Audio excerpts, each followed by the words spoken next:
ഇന്ന് നമ്മുടെ അച്ചൂട്ടൻ്റെയും ആരൂട്ടൻ്റെയും സ്കൂൾ വിട്ട് വന്ന ഒരു ഈവനിങ് ടൈമാണ് കേട്ടോ. സ്കൂൾ വിട്ട് വന്നപാടാണ്, വന്ന സമയം തൊട്ട് തുടങ്ങിയതാണ് നമ്മളെ ആച്ചുക്കുട്ടൻ്റെ പ്രശ്നം കേട്ടോ.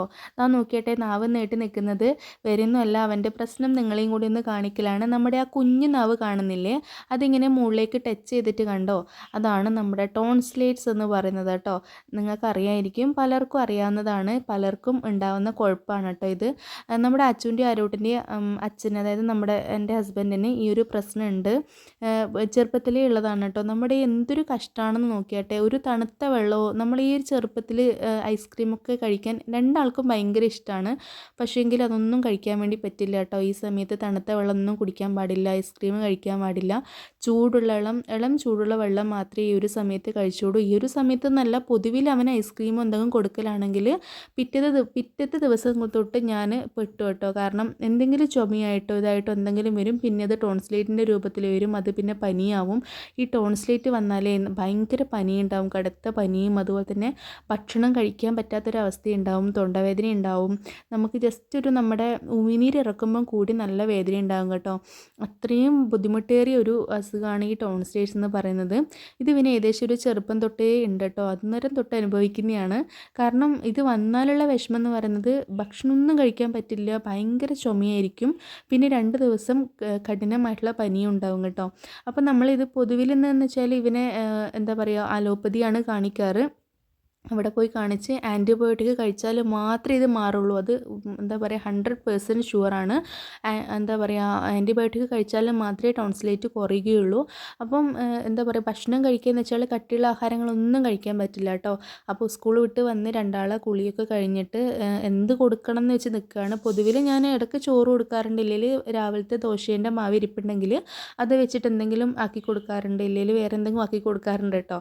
അപ്പോൾ ഇന്ന് പിന്നെ കട്ടികളൊന്നും പറ്റില്ല എന്ന് വിചാരിച്ചുകൊണ്ട് വീട്ടിൽ നിന്ന് വരുമ്പം അമ്മ അമൃതം പൊടി കൊടുത്തേച്ചിട്ടുണ്ടായിരുന്നു കേട്ടോ. അപ്പം കുറച്ച് അമൃതം പൊടി, ഇത് ചെറുപ്പത്തിൽ ഇവർ കഴിച്ചതേ ഉള്ളൂ, അതിന് ശേഷം കഴിച്ചിട്ടില്ല, ചെറുപ്പത്തിൽ കഴിച്ചിട്ടുണ്ടായിരുന്നു. അപ്പം ഇന്ന് പിന്നെ കുറച്ച് അമൃതം പൊടി നമുക്ക് കുറുക്കിയിട്ട് കാച്ചി കൊടുക്കാമല്ലോ എന്ന് വിചാരിച്ചു. കഴിക്കോ ഇല്ലയോ എന്നൊന്നും അറിയില്ല, കുറേ നാളായി. അപ്പം പണ്ട് കഴിച്ചതാണ്, അതിൻ്റെ ഒരു ഇതിൽ കഴിക്കോ ഇല്ലയോ എന്നറിയില്ല. അപ്പോൾ തൊട്ടടുത്ത ഗ്യാസിൽ കുറച്ച് ചൂടുവെള്ളം വെച്ചിട്ടുണ്ടായിരുന്നു കേട്ടോ. ഇത് വേറെ ഒന്നിനുമല്ല, ഇത് കാണുന്നില്ലേ, കല്ലുപ്പും അതുപോലെ തന്നെ കുറച്ച് മഞ്ഞൾപ്പൊടിയുണ്ട്. ഇത് തിളച്ച വെള്ളമാണ് കേട്ടോ. തിളച്ച വെള്ളം ഞാൻ കുറച്ചെടുത്ത് ചൂടാക്കിയതാണ്. അതെന്ന് വെച്ചാൽ നമ്മൾ ഈ ടോൺസിലേറ്റ് വരുന്ന സമയത്ത് തൊണ്ടക്ക് കുറച്ച് സമയം ഗാഗിൾ ചെയ്തിട്ടുണ്ടെങ്കിൽ പെട്ടെന്ന് തന്നെ ആ ഒരു ടോൺസിലേറ്റിൻ്റെ പ്രശ്നം കുറച്ചൊന്ന് കുറഞ്ഞു കിട്ടും, ആ ഒരു പെയിൻ കുറച്ചൊന്ന് മാറിക്കിട്ടും. ഇത് നമ്മൾ കണ്ടിന്യൂ ചെയ്ത് കൊടുത്തിട്ടുണ്ടെങ്കിൽ മാറിക്കിട്ടും കേട്ടോ. അത് അവൻ്റെ ചുമ കാണുന്നില്ലേ, ഭയങ്കരമായിട്ട് ചുമച്ചുകൊണ്ട് നിൽക്കുന്നുണ്ടായിരുന്നു.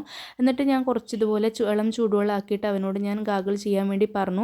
അപ്പം എന്താ അറിയില്ല, ഇവൻ അത് ചെയ്യാറുണ്ട് കേട്ടോ. ചില കുട്ടികളൊന്നും, എനിക്കൊന്നും അങ്ങനെ ആവില്ല കേട്ടോ. നമ്മൾ ഈ തൊണ്ടവേദന വന്നാൽ ഞാനും വല്ലപ്പോഴൊക്കെ ഇതുപോലെ ചെയ്യാറുണ്ട്.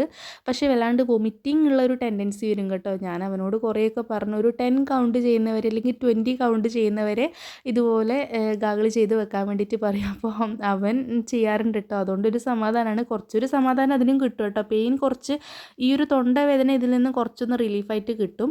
അങ്ങനെ കുറച്ച് സമയം അവനെ കൊണ്ട് ചെയ്യിപ്പിക്കലാണ് കേട്ടോ. ഇതുപോലെ നിങ്ങൾ എന്തെങ്കിലും ടിപ്സ് ഉണ്ടെങ്കിൽ ഒന്ന് എനിക്ക് ഇതുപോലെ കമൻറ്റിൽ അയക്കുക. അതായത് ടോൺസിൽ വരുന്ന ടോൺസസിന് എന്തെങ്കിലും ഒരു ഹോം റെമഡി, എന്തെങ്കിലും ഒരു ടിപ്പ് ഉണ്ടെങ്കിൽ. ഞാൻ പൊതുവിൽ ഒന്നും ചെയ്യാറില്ല, ഈ ഒരു ഇളം ചൂടുവെള്ളം അതുപോലെ കല്ലുപ്പിട്ടിട്ട് ഒരു നുള്ളു മഞ്ഞൾപ്പൊടി ഇട്ടിട്ട് ഗാഗിൾ ചെയ്യാണ് ചെയ്യാറ്, വേറെ ഒന്നും ഞാൻ ചെയ്യാറില്ല. ലാസ്റ്റത്തെ ഒരു പരിപാടി എന്ന് പറയുന്നത് അലോപ്പതി തന്നെയാണ് കേട്ടോ, ഇംഗ്ലീഷ് മരുന്ന് കഴിക്കൽ തന്നെയാണ്, അല്ലാതെ വേറെ ഒരു വഴിയുമില്ല.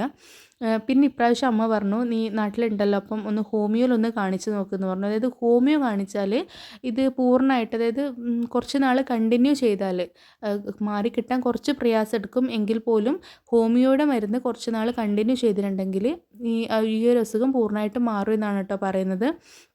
അപ്പോൾ അതൊന്നും ചെയ്യാമല്ലോ എന്ന് വിചാരിച്ചു. വൈകുന്നേരം സ്കൂളിട്ട് വന്ന സമയമാണ് കേട്ടോ. എന്തെങ്കിലും കഴിച്ചതിന് ശേഷം ഒന്ന് ഹോസ്പിറ്റലിൽ കൊണ്ടുപോയിട്ട് കാണിക്കണം, എന്നിട്ട് നോക്കി നോക്കണം കുറവുണ്ടോ ഇല്ലയോ എന്ന് നോക്കി നോക്കണം. അപ്പം അതിന് മുന്നേ അവന് പെയിൻ ഉണ്ട്, ഭയങ്കരമായിട്ട് തൊണ്ടവേദന എടുക്കുന്നുണ്ട്, ചുമക്കുന്നുണ്ടെന്ന് പറഞ്ഞതുകൊണ്ട് ഞാൻ വിചാരിച്ചു എന്നാൽ പിന്നെ കുറച്ച് ഉപ്പുവെള്ളം വായിക്കുള്ളതെന്ന് പറഞ്ഞിട്ട് കൊടുത്തതാണ് കേട്ടോ. അപ്പോൾ അവനിങ്ങനെ ഓടി കളിക്കുകയാണ്, അവൻ്റെ പുറകിൽ പോയിട്ട് ഇതുപോലെ ചെയ്യിപ്പിക്കണം. പിന്നെയെന്ന് വെച്ചാൽ നമ്മൾ ഈ കൂർക്കലൊക്കെ ഇട്ട വെള്ളമില്ലേ, ഇഞ്ചിയൊക്കെ ഇട്ടിട്ടുള്ള വെള്ളം കുറേശ്ശെ ഞാൻ ഇളം ചൂടോട് കൂടിയിട്ട് ഞാൻ കുടിപ്പിക്കും കഴിപ്പിക്കാറുണ്ട്. അങ്ങനെയൊക്കെ നമ്മളെ ഹോം റെമഡീസ് ഉള്ളൂ കേട്ടോ, അല്ലാതെ വേറെ ഒന്നും വഴിയൊന്നുമില്ല. അപ്പം അവനതൊരു കളിയുടെ രൂപത്തിൽ അങ്ങനെ കുറച്ച് സമയം ഞാൻ ഇതാക്കി കേട്ടോ. പിന്നെ നമ്മുടെ അമൃതം പൊടി കാച്ചിയിട്ടുണ്ട്, കുറച്ച് കൽക്കണ്ട് ഇട്ടിട്ട് കാച്ചിയെടുത്തതാണ് കേട്ടോ. അപ്പം അവൻ പറഞ്ഞു പൊതുവിൽ പായസത്തിനോട് ഇഷ്ടമുണ്ട്, പക്ഷേ ഇതിൻ്റെ ഒരു മണം വരുമ്പം അധികം ഇഷ്ടപ്പെടാറില്ല. പക്ഷേ ആദ്യം ഇഷ്ടമില്ല എന്ന് പറഞ്ഞെങ്കിലും കുറച്ചൊക്കെ കഴിച്ചു കേട്ടോ. ഒരു 3-4 സ്പൂൺ രണ്ടാളും കൂടി കഴിച്ചു. കുറേ നാളായി കഴിച്ചിട്ട്. അപ്പോൾ കുറേ നാളുകൾ അതായത് ഒരാഴ്ച 2 ആഴ്ചക്കുള്ളിൽ ഒരു സമയം കൊടുക്കലാണെങ്കിൽ ഒരു ദിവസം കൊടുക്കലാണെങ്കിലൊക്കെ കഴിച്ചോളൂ കേട്ടോ. ആരോട്ടിന് വലിയ ഇഷ്ടമൊന്നുമില്ല, എന്നാലും കൊടുത്തപ്പം സ്കൂൾ വിട്ട് വന്ന സമയമല്ല, അപ്പോൾ വിശക്കുമല്ലോ. അപ്പോൾ ആ സമയമായതുകൊണ്ട് കഴിച്ചിട്ടുണ്ടായിരുന്നു കേട്ടോ. അപ്പോൾ ഇതാ എന്തോ മരുന്നൊക്കെ കഴിക്കുന്ന പോലെയാണ് അവൻ കഴിക്കുന്നത്. എങ്കിലും ഞാൻ കഴിപ്പിച്ചു, എങ്ങനെയല്ലോ കൂടിയിട്ട് രണ്ടാളെയും കുറച്ച് കഴിപ്പിച്ചു. കാരണം സ്കൂൾ വിട്ട് വന്ന സമയമില്ല, എന്തായാലും വിശക്കും. പിന്നെ ഒന്ന് ഡോക്ടറെ അടുത്ത് ഒന്ന് കൂട്ടിപ്പോകാലോ എന്ന് വിചാരിച്ചു. അപ്പോൾ നമ്മളെ വീടിനടുത്ത് തന്നെയുണ്ട്. വീടിനടുത്ത് തന്നെയെന്ന് വെച്ചാൽ തൊട്ടടുത്ത് തന്നെ ടൗണിൽ തന്നെ ഉണ്ട് ഒരു ഹോമിയോ ഡോക്ടർ. അപ്പോൾ അങ്ങനെ ഡോക്ടറെ ഒന്ന് കാണാമല്ലോ എന്ന് വിചാരിച്ചിട്ട് പെട്ടെന്ന് ഡ്രസ്സൊക്കെ ചേഞ്ച് ചെയ്തിട്ട് ഇതാ രണ്ടാളെയും കൂട്ടി പോവാണ്. അങ്ങനെ എന്താ പറയുക, ഡോക്ടറെ കാണിച്ചിട്ടുണ്ടായിരുന്നു കേട്ടോ. നമ്മളവിടെ എത്തി, ഡോക്ടറെ കാണിച്ചു, ഡോക്ടർ മരുന്നൊക്കെ തന്നിട്ടുണ്ട്. അപ്പോൾ ഇന്ന് വൈകുന്നേരത്തെ ഒരു ചെറിയൊരു ഈവനിങ് വ്ളോഗ് നിങ്ങളുമായിട്ടൊന്ന് ഷെയർ ചെയ്യാമല്ലോ എന്ന് വിചാരിച്ചിട്ടാണ് എടുത്തത്. അപ്പം ഈ ടോൺസിലേറ്റിൻ്റെ എന്തെങ്കിലും ഒരു എന്താ പറയുക മറുമരുന്ന് നിങ്ങളുടെ കയ്യിൽ എന്തെങ്കിലും ഒരു ടിപ്പ് ഉണ്ടെങ്കിൽ എനിക്ക് കമൻറ്റ് ബോക്സിലൂടെ അറിയിക്കുക. മറ്റൊരു നല്ലൊരു വീഡിയോ ആയിട്ട് കാണാം. എല്ലാവർക്കും ടാറ്റാ.